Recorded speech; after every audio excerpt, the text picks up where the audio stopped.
Hi, welcome to the session. In this session, we are going to discuss about analysis of simple trusses.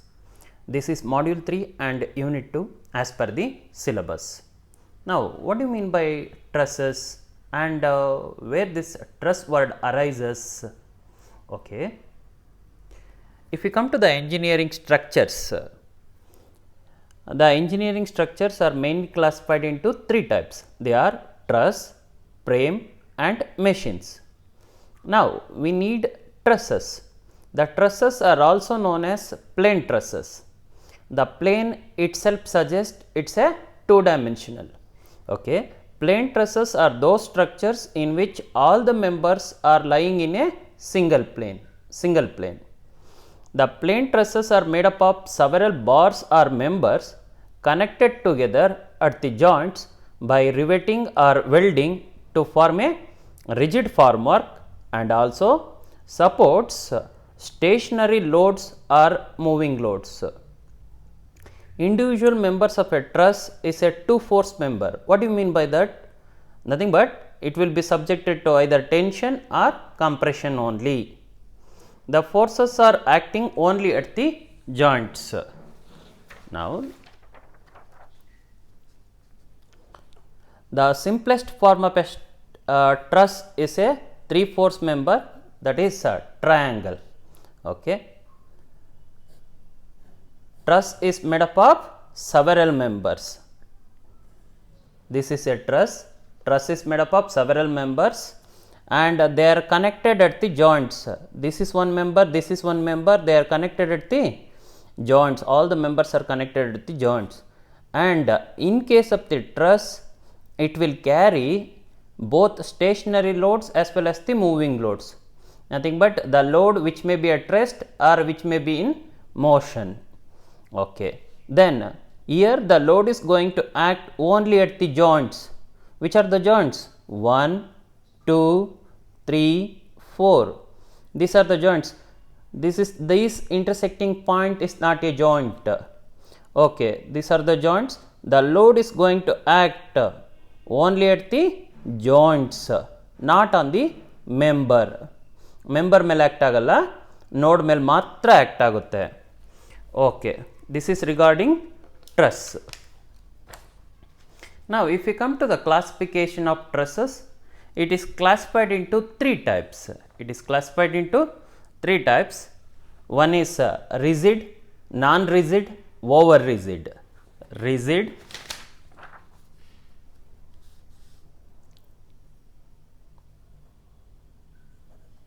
non-rigid and over-rigid.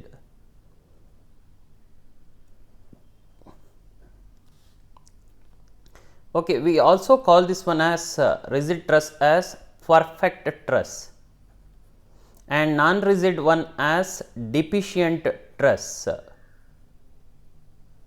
and over-rigid truss as redundant truss. There are three types of trusses: rigid, non-rigid, over-rigid. They are also called that one as perfect, deficient and redundant truss.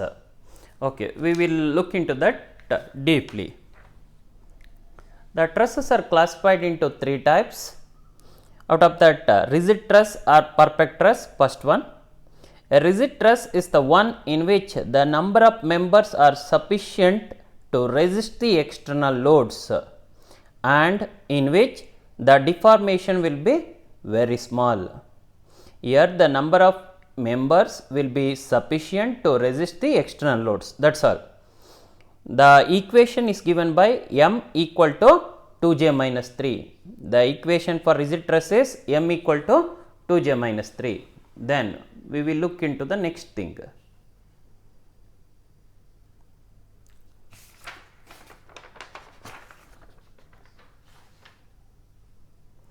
The next one is non-rigid truss or deficient truss. A non-rigid truss is the one in which the number of members are less than that of the required. In case of the rigid truss, the number of members are sufficient to resist the loads. Here the number of members are insufficient to resist the loads. The equation is given by, relationship is given by m is less than 2j minus 3. Then the last one, over rigid truss or redundant truss is given by, and over rigid truss is the one in which the number of members are more than that required. Here the number of members will be more than the required number. So the relationship is given by m is more than 2j minus 3, m is more than 2j minus 3, and for example for that one is given by this figure. This is an example for perfect truss. Here it is an example for deficient truss, and here it is an example for redundant truss. It is not a frame, it is a truss. Okay, pa. Now, how will you say that it is perfect, it is efficient and it is redundant? Let us calculate. Now, for this one, first one, we are worrying about only two things, that is m and 2j minus 3. M is nothing but member, 2j minus 3, where j is nothing but number of joints. So, calculate in each case. In the first case, the number of members are 1, 2, 3, 4 and 5. There are 5 members. Then 2j minus 3, the number of joints are 1, 2, 3, 4. There are 4 joints. So, 4 into 2, 8, 8 minus 3, it will be 5. So, when we compare m and 2j minus 3, here m is equal to 2j minus 3, 5 is equal to 5, or m is equal to 2j minus 3. Therefore, it is a perfect truss. Then we will compare this one. Here the number of members are 1, 2, 3, 4 and 2j minus 3. Number of joints are 1, 2, 3, 4. Joints are 4. So, 4 into 2, 8. 8 minus 3, 5. Here 4 is less than 5, that is nothing but m is less than 2j minus 3. Since the number of members are less, then it is going to be a deficient truss or non-rigid truss.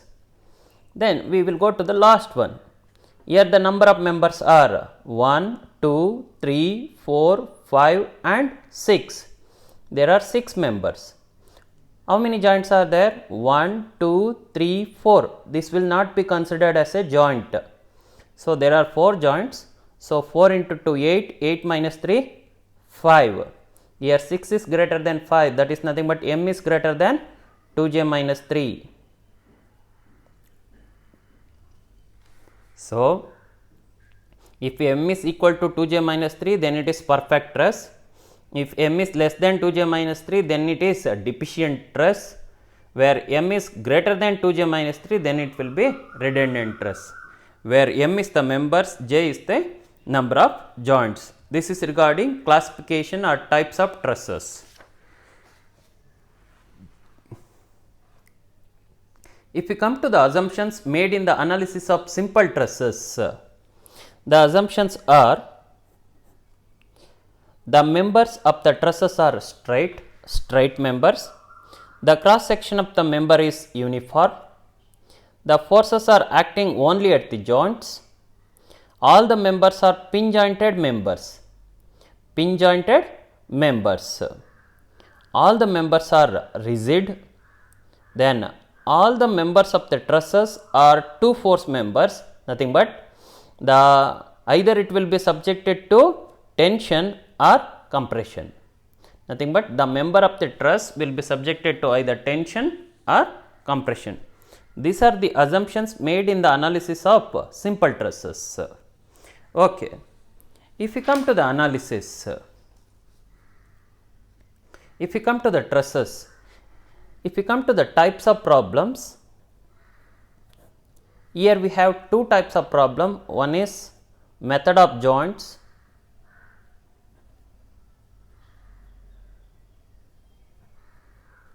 another one is method of section.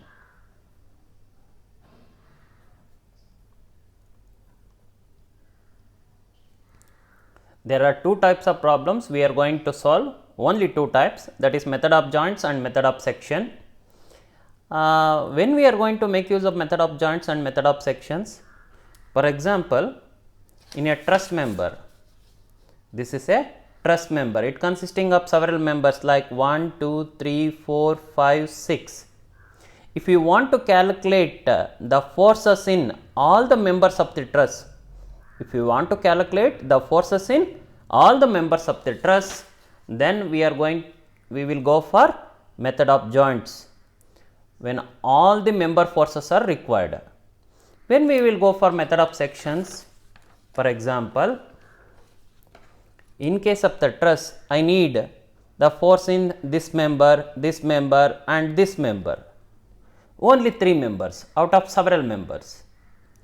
If you want the forces in particular members, then we will go for method of sections. If we want the forces in all the members, method of joint. If you want the forces in less numbers or particular members, we will go for method of sections. So, how we are going to solve the problems? We are going to solve the problem by using equilibrium equations. The procedure I will tell you. We are going to solve the problem by using equilibrium equations. Generally, there are 3 conditions, that is horizontal 0, vertical 0 and moment is equal to 0. For method of joints, we will make use of 2 conditions, that is horizontal 0 and vertical 0, sigma h is equal to 0, sigma v is equal to 0. For method of sections, we will make use of 3 conditions, horizontal 0, vertical 0 and moment should be 0. That is all. It is a simple unit. If you learn one problem from each thing, that will be sufficient to solve all the problems. And another thing is, method of joints, it is a long procedure, simple procedure, but it takes longer time to solve the problem, because we need to find forces in all the members of the joints. Method of section is also simple and it is less consuming time. Method of joints simple, but it takes long time. Method of section is simple and it takes less time. Suppose sometimes while solving the problem, they will ask you solve the problem by using method of joints and method of section. Sometimes you will not mention which method you need to take. You will mention that calculate the member forces in all the joints. So, which method you are going to choose? Obviously, method of joints. If you want forces in all the members, method of joints. Suppose if we ask like this, determine the member forces in EF, EG, GD, where these are all the members. So, if we ask particular members, then go for method of section. So, I think you understood this concept. Then we will move on to the further thing.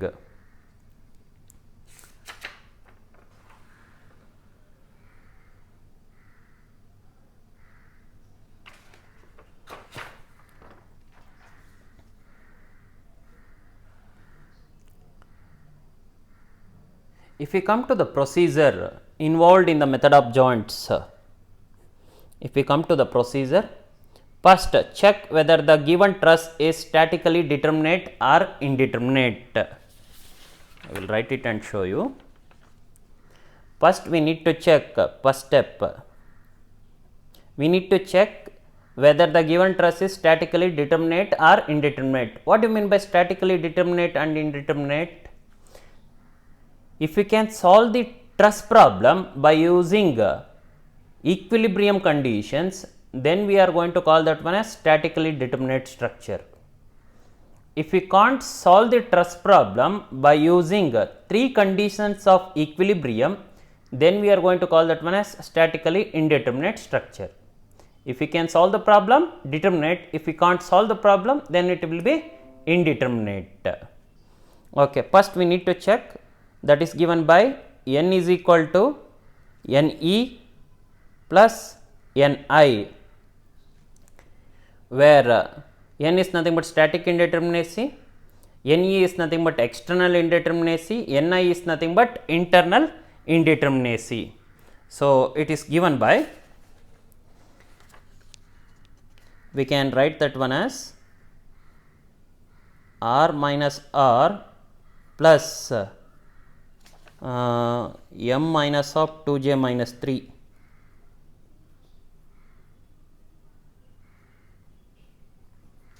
Where Ne is given by R minus R, Ni is given by m minus of 2j minus 3.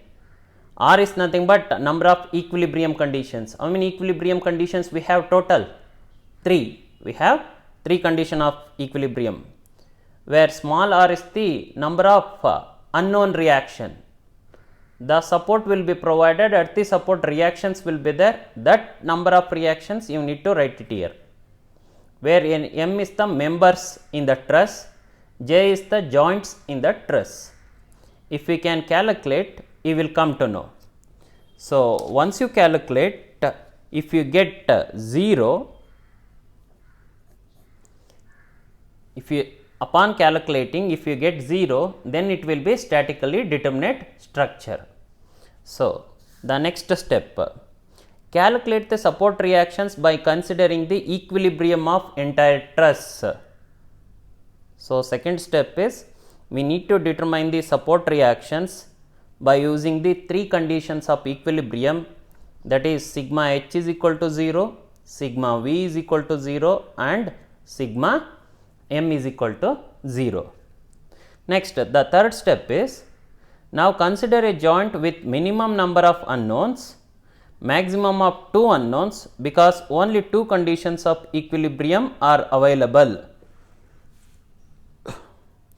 Third step is, it is the method of joints. So, we need to choose the joint and write the free body diagram. How to choose the joint? Choose the joint such that the number of unknowns are 2 or less than 2. Then choosing the joint with less unknowns, 2 or less than 2. Then fourth one, initially assume that all the members under considerations are in tension. If you want to write the member forces, the member force will be either tension or compression. So, but we are going to assume that all the members in the truss are subjected to tension initially. So, how we are going to indicate this tension? The outside arrow, nothing but if it is the point, then we will write a line with arrow head away from the point, that indicates tension. Next, fifth point, apply the conditions of equilibrium, and by solving the equilibrium determine the unknown forces in the members. Apply the conditions of equilibrium. How many conditions of equilibrium are applicable for method of joints? There are 2 conditions, that is sigma h is equal to 0 and sigma v is equal to 0, or sigma fx is equal to 0, sigma fy is equal to 0. Then sixth one is, it is not needed, I will tell you differently. Then if you go to the seventh one, same procedure is to be followed for all the joints. Then finally what we need to do, we need to note down the results in a tabular format in the table as shown in figure. We have solved the problem and we got the results. We got so many results and we need to show it in the tabular format, like serial number, member, then what is the value of that member and nature of the force.